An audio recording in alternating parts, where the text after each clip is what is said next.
আমি পিকুপ্রিয়া সরেন, পিকুপ্রিয়া ব্লগ চ্যানেলে সবাইকে স্বাগত জানিয়ে আজকের ব্লগটা শুরু করছি। তো আজকে তোমরা হয়তো থাম্বনেল দেখে বুঝতেই পারছো, আজকে আমি কিছু প্রশ্নের রিপ্লাই দেব, যেগুলো তোমরা অনেকেই কমেন্ট করেছো, জানতে চেয়েছো, সেগুলো আমি তোমাদের সাথে আজকে শেয়ার করব। এখনও আমার গলা ব্যথা কমেনি, বাট এখন আমি ভিডিও বানাতে পারছি না, তাই আমি রিপ্লাই ভিডিও নিয়ে এলাম। আর আজকে হয়তো সবগুলো রিপ্লাই দিতে পারছি না, বাট চেষ্টা করব কিছু দেওয়ার, যতগুলো পারবো আজকে দেবো। আর যাদের রিপ্লাই দিতে পারছি না তাদের পরে আবার পরের রিপ্লাই ভিডিওতে আমি রিপ্লাই দেব। যতগুলো আমি আজকে তুলে ধরেছি তার মধ্যে আমি তোমাদের সাথে শেয়ার করছি। তো কন্টিনিউ, খুব স্পেশাল কথা, মানে ঠিক আছে, তোমরা দেখো। তো ব্লগটা শুরু করা যাক, কন্টিনিউ ব্লগ দেখো। তো কোশ্চেনগুলো হলো, যেগুলো আমি তোমাদেরকে বলছি, মানে যেগুলো আমাকে তোমরা জিজ্ঞাসা করেছো।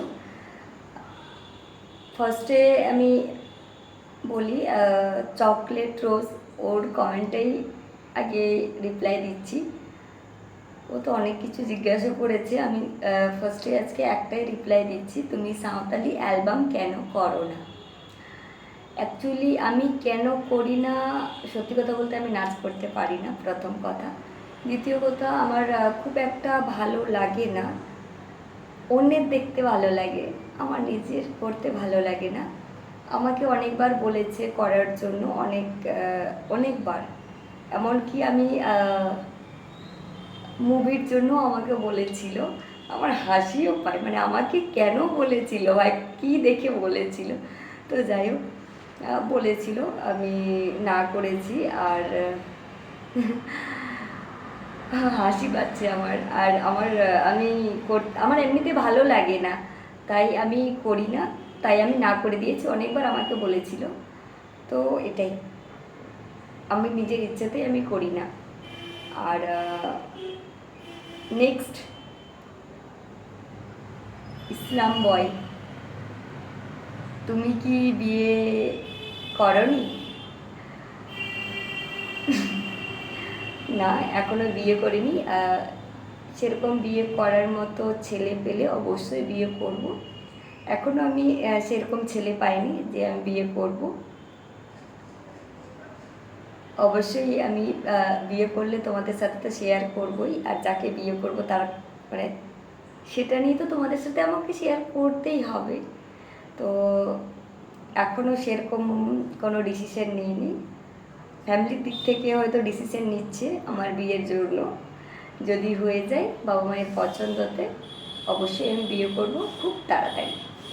সেটার জন্য, আমার বিয়ে দেখার জন্য আমার চ্যানেলটা সাবস্ক্রাইব করতে হবে, যাতে তোমরা আমার বিয়েটা ঠিক টাইমে দেখতে পারো, আর তোমাদের সবাইকে আমি ইনভাইট যেন করতে পারি।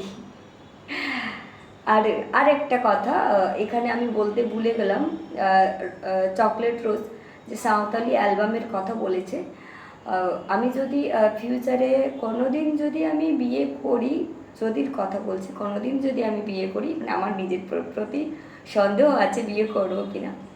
মানে আমি যদি ফিউচারে বিয়ে করি, যদি আমার হাজব্যান্ড যিনি হবে সে যদি চায় যে আমরা একটা অ্যালবাম করি, মানে যেটা বিয়ের আগে প্রি ওয়েডিং ভিডিও শ্যুট করা হয়, সেই ক্ষেত্রে আমি হয়তো একটা অ্যালবাম করতে পারি, এরকম আমার ইচ্ছে আছে। বাট এর সাথে ওর সাথে ওই 10টা ছেলের সাথে আমার পক্ষে করা সম্ভব না। তো তাই আমার যে হাজব্যান্ড হবে আমি তার সাথেই করব। আর অ্যালবাম তো ওটা প্রি ওয়েডিং, তো ওটাই, সেটা যদি আমার হাজব্যান্ড যদি এগ্রি থাকে তাহলেই হবে। কেমন হয় আমার হাজব্যান্ড সেটা তো আগে থেকে বলতে পারবো না। তো চলো নেক্সট। আচ্ছা, বলেছিল দিদি মেকআপের ভিডিও দাও, আমি মেকআপের ভিডিও যখন দেব তখন। আর একজন বলেছে তুমি কি খেতে ভালোবাসো? এখানে কিছু মেনশন করেনি যে আমি মানে কি খাবার কথা বলা হচ্ছে, মানে কি খেতে ভালোবাসো নর্মালি জিজ্ঞাসা করেছে। আমি খেতে ভালোবাসি এমনি নর্মাল রাইসেই আমার ভালো লাগে, আমি যাই খেয়ে থাকি না কেন নর্মাল রাইস যেটা আমাদের হয় সেটা না খেলে আমার মনে হয় যে কিছু কমতি আছে আমার মধ্যে। তো আমার রাইস দরকারই, রাইস। তাছাড়াও আমি নিজের থেকে বলছি আমার মোগলাই খেতে ভালো লাগে। আমাকে অনেকেই জিজ্ঞাসা করেছে তোর বরাবর কি করে মোগলাই খেতে ভালো লাগে, তুই এটা খা ওটা খা। আমার ভালোবাসাটা খুব তাড়াতাড়ি শেষ হয়ে যায় না যে কোনো প্রতি। আমার মোগলাই খেতে ভালো লাগে, বরাবরই আমি মোগলাই লাভার। আর পিৎজা আর ফ্রাইড রাইস, চিলি চিকেন, এগুলোই। আর রাইস তো আছেই, তো এগুলো আমার সব থেকে প্রিয় খাবার। হ্যাঁ, আর নেক্সট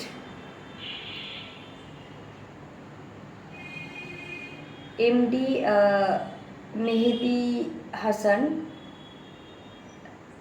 আমার বাসা কোথায়, তোমার বাসা কোথায় জিজ্ঞাসা করেছে। আমার বাসা বলতে আমি কলকাতা থেকে বলছি, মানে আমি ভিডিও করছি কলকাতা থেকেই, আর কলকাতাতেই থাকি।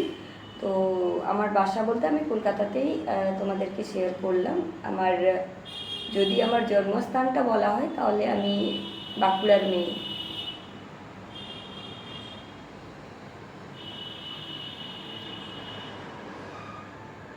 নেক্সট,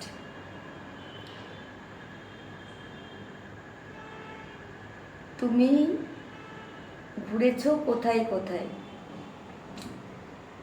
যদি বলা হয় আমাদের ওয়েস্ট বেঙ্গলের মধ্যে আমি কোথায় কোথায় ঘুরেছি, ওয়েস্ট বেঙ্গলের মধ্যে আমি ঘুরেছি, কলকাতা তো ঘুরেছি, তারপরে দীঘা, আমাদের মুকুটমণিপুর, মানে আমি ছোট থেকে ঘুরছি, আর অযোধ্যা বাঁকুড়া সাইডে একবার গিয়েছিলাম। আর আর কোথাও যাইনি ওয়েস্ট বেঙ্গলের মধ্যে। আমার বাড়ির কাছে অনেক পিকনিক স্পট আছে, আমি এখনও যাইনি, যাই হোক ফিউচারে কোনো একদিন হয়তো যাওয়া হবে। এগুলোই ঘুরেছি। আর আমি ঝাড়খণ্ড গেছি, ওয়েস্ট বেঙ্গলের বাইরে ঝাড়খণ্ড গেছি, ঘাটশিলা, জামশেদপুর, এগুলো গেছি। আর এদিকে বিহার গেছি, বিহারের অনেক জায়গায় গেছি। আর ওয়েস্ট বেঙ্গল হলো আমাদের ইন্ডিয়ার মধ্যে বললাম, আমাদের কলকাতার মধ্যে তো আমি অনেক জায়গায়, মানে কলকাতায় অনেক জায়গায় গেছি। আর আমি ইন্ডিয়ার বাইরে গেছি, নেপালে গেছি, সব থেকে ভালো প্লেস। আর আমি নিজেকে খুব লাকি মনে করি যে সবাই তো অনেক অনেক দেশে গেছে, আমরা যেগুলো, আমি তো পড়াশুনোয় যেগুলো পেয়েছি সে জায়গাগুলোতে ঘুরে এসেছি, তাই আমার ভালো লাগে। ও আচ্ছা, আর আমি আরেকটা জায়গা গেছি, বোলপুর, হ্যাঁ ওখানেও দেখেছি। আর ওটা অনেক ছোট, মানে অনেক দিন আগে গিয়েছিলাম। আর আচ্ছা, আর একটা স্পট আছে আমি দুর্গাপুর গেছি, দুর্গাপুরের অনেক ভালো ভালো মানে স্পটে আমি গেছি, আমার দিদিভাইরা ওখানে থাকে, ওখানে অনেক অনেক ভালো ভালো জায়গায় আমাকে নিয়ে গেছে ঘুরতে। যাই হোক, আর আমি যেগুলো পড়াশোনায় পেয়েছি, মানে পড়ে জিওগ্রাফিতে পড়ে আমি পেয়েছিলাম ক্লাস 7-8-এ আই থিঙ্ক মাউন্ট এভারেস্ট। তো আমি সেটা দেখেছি নেপালে গিয়ে, যে খুব আমি লাকি মনে করি যে বাবা আমি নিজের চোখে দেখেছি এই জিনিসগুলো। তো যাই হোক, আমি খুব মধ্যবিত্ত ফ্যামিলি থেকে বিলং করি, তো আমার চোখে যেহেতু দেখা জিনিসগুলো খুব কাল্পনিক লাগে, যে সত্যি আমি দেখেছি। তো কারণ সত্যি আমার হয়তো তোমরা মানে তোমাদেরকে বললে তোমরা বুঝতে পারবে না, হয়তো ভাববে যে আমি নাটক করছি কিংবা কিছু, বাট আমি এখানে থাকি, তোমরা ভাবো যে হ্যাঁ অনেক বড়, কিন্তু আই নো আমি সত্যি অনেক মিডিল ক্লাস আমি বলবো না, মিডিল ক্লাস, মানে এরকম নয় যে আমাদের কিছু নেই, মানে সব কিছুই আছে। বাট আমি অনেক গরিব ফ্যামিলি থেকে উঠে আসা মেয়ে, তো আমার ইন্ডিয়ার বাইরে যাওয়াটা একটু কাল্পনিক তো সেটাই আমার কাছে অ্যাচিভমেন্ট, ঘুরতে যাওয়া, বাইরে গেছি, তো এটাই। আর আমার সেই জায়গাগুলো খুব ভালো লেগেছে। আর একটা ওখানে নেপালে গিয়ে আমার নিজের চোখে দেখা, আমি তো মানে আমাদের এদিকে যেমন হাতি ফাতি তো দেখা হয়েই, মানে যেগুলো পোষা হাতিগুলো আমরা দেখেছি, ওখানেও নেপালে প্রত্যেকটা ফ্যামিলিতে একটা, আমাদের এদিকে অনেকেই যেমন গরু পোষে, ওখানে হাতি পোষা হয়। আমি নিজের চোখে হাতি গন্ডার দেখে এসেছি। মানে আমরা তো চিড়িয়াখানাতে দেখি, কিন্তু ওখানে পোষা মানে আমি নিজের চোখে দেখেছি। এই জিনিসগুলো খুব ভালো লাগে। তো যাই হোক, এগুলো আমি দেখে এসেছি আর তোমাদের সাথে আমি শেয়ার করলাম আজকে। আমি যদিও এই ভিডিওটা শর্ট করে আমি আমার চ্যানেলে দিয়েছিলাম অনেক আগে, কারণ তখন আমার ইউটিউব চ্যানেল জাস্ট আমি খোলা ছিল, এমন নয় যে আমি ইউটিউব চালাতাম, জাস্ট একটা স্মৃতি হিসেবে আমি ভিডিওটা ছেড়ে রাখতাম। তো এইভাবেই আমি 2-3টে ভিডিও আমার ছাড়া আছে, আর নেপালের ভিডিওটাও আমার ছাড়া আছে। তো এটাই আমি নিজেকে লাকি মনে করি। আমি একটা মধ্যবিত্ত ফ্যামিলি থেকে এসে আমি ইন্ডিয়ার বাইরে গিয়েছিলাম। সবাই যেতে পারে, কেউ যেতে পারে না এমনটা নয়, কিন্তু আমার ফ্যামিলি থেকে কেউ যায়নি, আমি ফার্স্ট গিয়েছিলাম, আমার খুব ভালো লাগে। আর এটাই।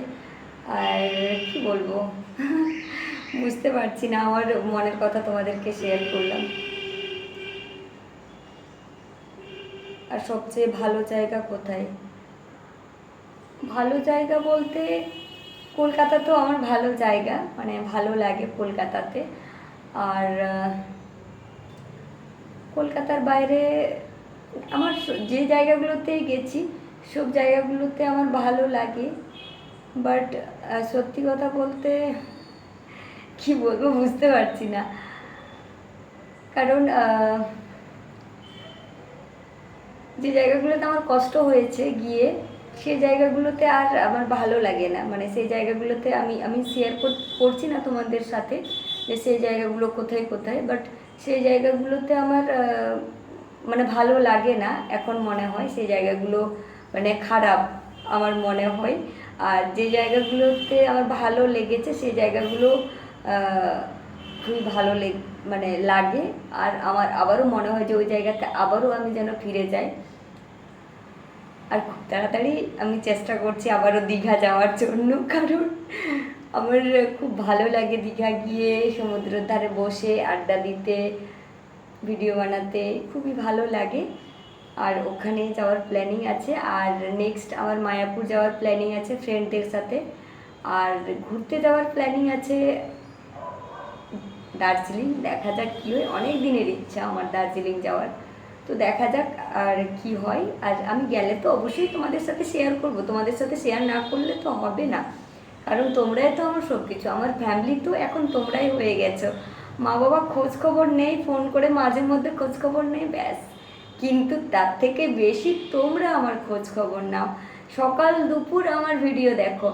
আর না হলে আজকে হয়তো আমার, যদিও হয়তো একটা ভিডিওতে আমার 100 ভিউ, হয়তো একটা ভিডিওতে আমার 500 ভিউ, একটা ভিডিওতে আমার হয়তো 1500 ভিউ, এরকমও হয়েছে।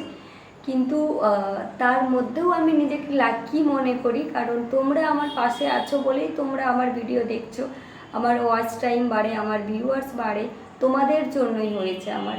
তো তাই আমি তোমাদেরকে, তোমরাই আমার সব কিছু, এটাই। আর আজকে ব্লগটা আমি বেশি বড় করতে চাইছি না। যারা আমার ভিডিওটা এখনও দেখোনি তারা দেখো, যে সমস্ত ভিডিওগুলো আছে সবগুলোই দেখো। দ্বিতীয়ত, যারা এখন আমার চ্যানেল সাবস্ক্রাইব করোনি, সাবস্ক্রাইব করে দিয়ে আমার পাশে থেকো নেক্সট ভিডিওগুলো দেখার জন্য। লাইক কমেন্ট শেয়ার করে আমার পাশে থেকো। আর সবাই ভালো থেকো। আর আমিও তোমাদের আশীর্বাদে আমার শরীরও অনেকটা ঠিক হয়ে গেছে, তাই আমি এই রিপ্লাই ভিডিওটা নিয়ে আসলাম। নেক্সট রিপ্লাই ভিডিও নিয়ে আসবো আবার নেক্সট উইক দিকে। এখন আপাতত পার ডে লং ভিডিও আসবে, দেখো তোমরা ভিডিওগুলো, খুব ভালো লাগবে, আমার পাশে থেকো, এটাই বলবো। আর আর কি বলবো বুঝতে পারছি না। তো তো যাই হোক, আর তোমরা কি কি ভিডিও আমার থেকে আশা করছো আমি যেন করি, সেরকম ভিডিও আমি তোমাদের সাথে শেয়ার করব। আর খুব তাড়াতাড়ি আমি চেষ্টা করছি, আমি প্ল্যানিং করেছি যে আমি প্র্যাঙ্ক ভিডিও নিয়ে আসব। বাট সত্যি কথা বলতে আমার সেরকম কোনো ফ্রেন্ড নেই। আমার অফিসের যা ফ্রেন্ড আছে ওরাও আমাকে সারাদিন সময় দিতে পারবে না, কারণ প্র্যাঙ্ক ভিডিও আমি ভেবেই নিয়েছি, আমার কিছু ফ্রেন্ডের উপরে ভেবে নিয়েছে আমি প্র্যাঙ্ক করব, কিন্তু ওরা কেউ জানে না আমি কি প্র্যাঙ্ক করব, কি করব না করব। আজব আজব আমার মাথার মধ্যে চিন্তা ভাবনা এসছে। তো সেগুলো দেখার জন্য তোমরা প্লিজ চ্যানেলটা সাবস্ক্রাইব করে নোটিফিকেশানটা অন করে রাখো, নেক্সট ভিডিও যাতে তোমরা সবার আগে পেয়ে যাও, এটাই বলবো। আর আজকের ব্লগটা এখানেই শেষ করছি। সবাই ভালো থেকো, নিজেদের শরীরের যত্ন নাও, ফ্যামিলিদের পাশে থেকে ফ্যামিলিদের যত্ন নাও, এটাই বলবো। আর আজকের ব্লগটা এখানেই শেষ করছি, বাই।